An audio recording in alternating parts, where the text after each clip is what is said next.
I appreciate that. We checked. Never. Not a single time did the greatest player of all time wear a patch honoring himself. Wilt never did it. Russell never did it. Bird never did it. Magic never did it. Charles never did it. MJ never did it. But your guy, the most narcissistic, self-important human being on the planet, has now done it twice, and he's got more patches coming. But when the king narcissist breaks a record, even though he's a stat compiler and is only breaking records because of his longevity in the league, he wants to make sure everybody knows about it. So he picks the patch. The NBA says, yes, sir, you can wear the patch. We work for you, LeBron. And he embarrasses himself.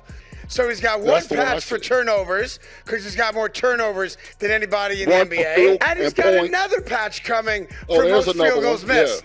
What an absolute clown. The moment Craig Carton opened his mouth on this topic, you could already tell this wasn't going to be one of those safe, polite NBA discussions. This felt personal. This felt like someone finally saying what a lot of people have been thinking, but were too scared to say out loud. And the second he brought up LeBron James and that jersey patch controversy, everything just escalated. Because now we're not just talking basketball anymore. We're talking power, influence, and favoritism at the highest level of the league. And tell them now that he has, I think, made the most field goals in the history of the NBA, which is clearly a compiling stat, that he wants a new patch. So here's what happened. The whole situation started gaining traction when fans noticed something weird about LeBron's jersey patch situation.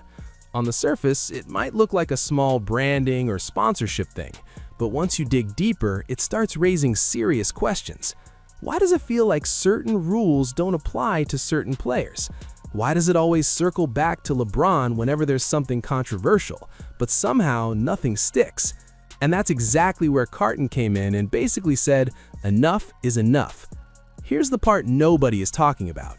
The NBA has always marketed stars, but with LeBron, it feels different.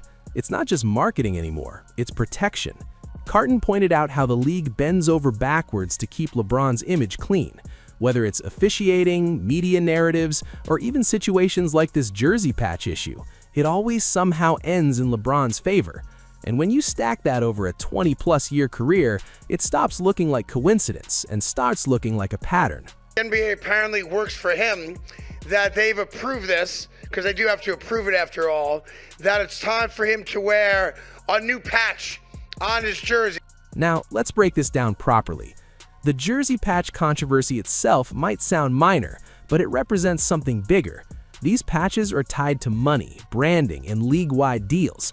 They're supposed to be standardized, but when fans started noticing inconsistencies involving LeBron, questions started popping up.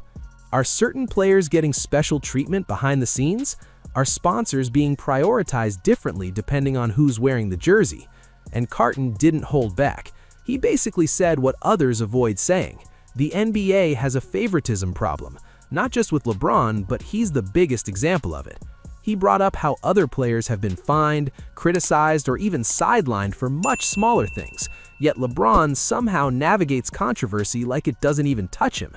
And that's where fans start getting frustrated. You might remember when John Stockton became the all-time assist leader in NBA history. At no point did he wear a patch that said all-time leader assists. Never did it. This is where it gets dangerous, because once fans lose trust and fairness, the whole league starts to feel scripted. And you can already see that sentiment growing online. People are questioning officiating in big games, questioning MVP races, questioning media coverage. And when LeBron is constantly at the center of these conversations, it adds fuel to the fire, whether it's fair or not. Let's talk numbers and context for a second. LeBron is one of the most covered athletes in history. Every move he makes is analyzed. Every game is national TV.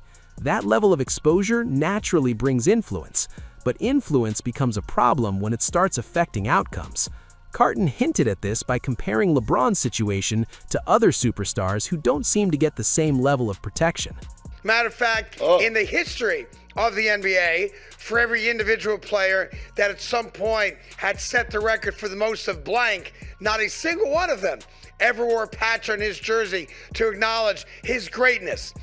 Think about players like Kevin Durant or James Harden.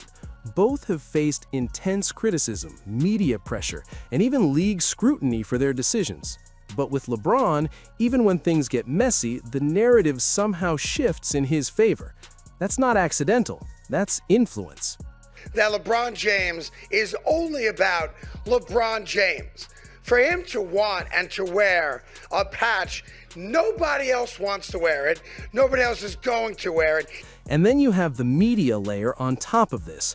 Major sports networks often frame LeBron as untouchable, almost like criticizing him is off-limits. Carton pushed back on that hard. He basically challenged the idea that LeBron should be immune to criticism just because of his legacy. And honestly, that's where this debate gets really interesting. Because legacy is supposed to be built on greatness, not protection. Here's the part nobody is talking about. When young players come into the league and see this, what message does it send? That if you become big enough, the rules don't apply to you? That branding matters more than fairness? That's a dangerous precedent for the future of the NBA. Now let's connect this to what's happening around the league right now. The NBA is in a weird place. There's insane talent everywhere. Players like Luka Doncic, Jason Tatum, and Victor Wembanyama are taking over. The league should be transitioning into a new era, but instead, it still feels like everything revolves around LeBron. And that's not entirely his fault, but it becomes a problem when it overshadows the rest of the league. He's not going to wear a patch that says most missed field goals, which he also has the record for. He's not going to wear a patch that says most turnovers in the history of basketball, which he also has the record for. But he is going to wear a patch, a 1 of 1, that says most field goals made. Now, this is where young players usually make a mistake. They try to follow the blueprint of established superstars without realizing the system isn't equal. What worked for LeBron won't necessarily work for them because they don't have the same level of influence or protection, and that creates frustration both inside and outside the league. Carton also touched on something that people don't like to admit. The NBA is a business first. If LeBron drives ratings, sells jerseys, and keeps the spotlight on the league, there's an incentive to keep him happy. But at what cost? Because when business decisions start affecting competitive integrity, fans start noticing. And you can already see that shift. Social media is filled with debates about favoritism. Fans are more vocal than ever. They're breaking down plays, analyzing calls, and questioning narratives. And every time something controversial happens involving LeBron, it reinforces that belief. Let's not ignore the timing of all this either. LeBron is nearing the end of his career. Every season now feels like a farewell tour. The league wants that maximized. They want those storylines. They want those moments. But when that starts bleeding into things like officiating or sponsorship dynamics, it creates tension. This is where it gets dangerous, because the NBA's credibility is on the line.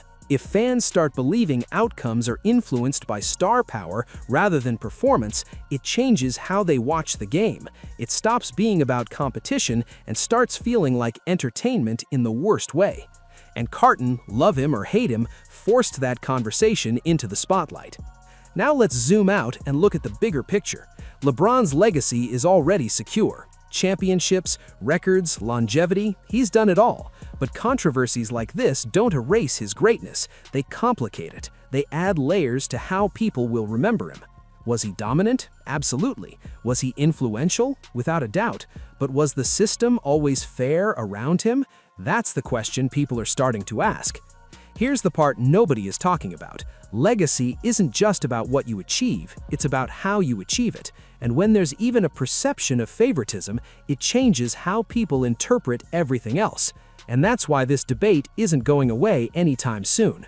Because now it's bigger than just a jersey patch. It's bigger than just one player. It's about the integrity of the league, the fairness of the system, and the future of how the NBA operates.